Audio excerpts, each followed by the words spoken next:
Do you have sons? Are you raising them to be emotionally intelligent? Hi, I'm Simon Dippenau and I'm a family attorney.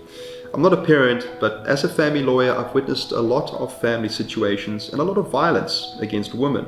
And I believe there are certain principles we need to adopt, not just as parents, but as members of society, in collectively bringing up our boys to be men who understand that everyone they meet is worthy of dignity and courtesy, whatever their sexual identity. That's really what it means to be a feminist. Manliness has been defined for generations by a set of universally understood precepts. These precepts vary in detail from culture to culture, but ultimately reflect a global reality.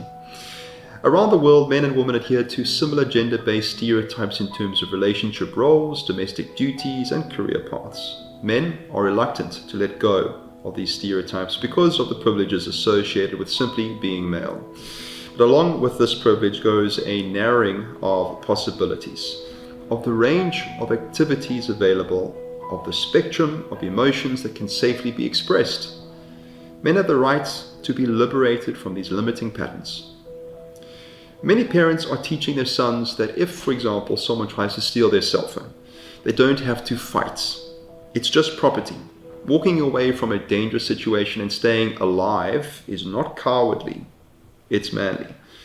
But we have to expand the accepted definition of masculinity for boys to be comfortable with this mentality. What it means to be male needs to be understood simply as what it means to be human.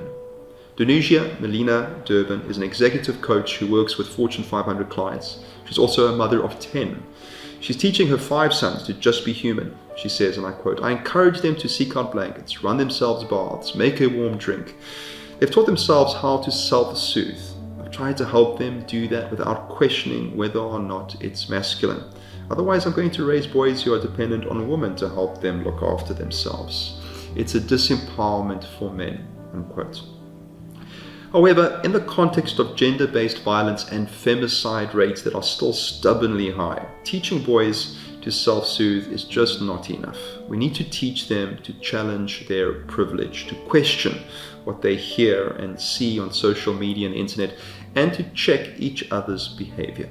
Tom Lamont, a freelance writer raising a son and daughter, says, and I quote, "Men as a tribe must hold themselves to account," unquote. When horrific crimes against women make the news, decent men, which is most men, seek to distance themselves from these events. It may or may not be true that all men have the hidden potential to be violent.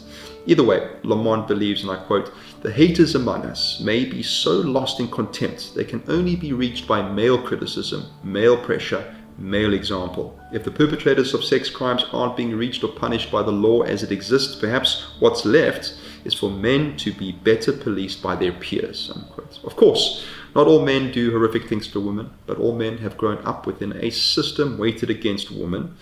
Therefore, all men have to be personally accountable for how they behave within the system, how they relate to other men, and how they hold them to account. If it takes a village to raise a child, that means all of us.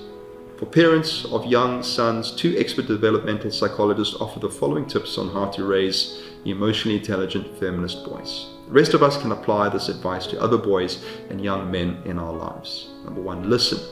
Really listen to your sons. Everyone wants to feel heard. It's only in a safe space of being heard that difficult questions can be asked. Your son needs to know they can explore their curiosities and emotions with you and not be told to man up. In the process, if they start to cry, let them. According to research, infant boys and girls cry the same amount. But by about age 7, boys learn crying is weak. There's nothing weak about owning an emotion. It's an important step in self-awareness. Number 2, pornography. No one wants to think their son looks at porn, but the reality is almost all boys do. Talk to them about it long before he reaches the age of seeking out porn. Talk to him about healthy and loving relationships in an age-appropriate manner. When he is older, gently explain that porn is not typical of what mutually enjoyable sex looks like. Teach him that consent is not just for girls. He is also entitled to control over his own body. And then be a role model. It's easy to talk about treating girls and women equally, but if your son sees very gendered roles playing out at home, he will learn by example. If you and your partner divide up tasks rather than share them, make it clear that your role divisions are based on skills, interests, and what's best for the family. Don't blindly reinforce traditional stereotypes and then expect your children not to copy them. Let children play with whatever they like.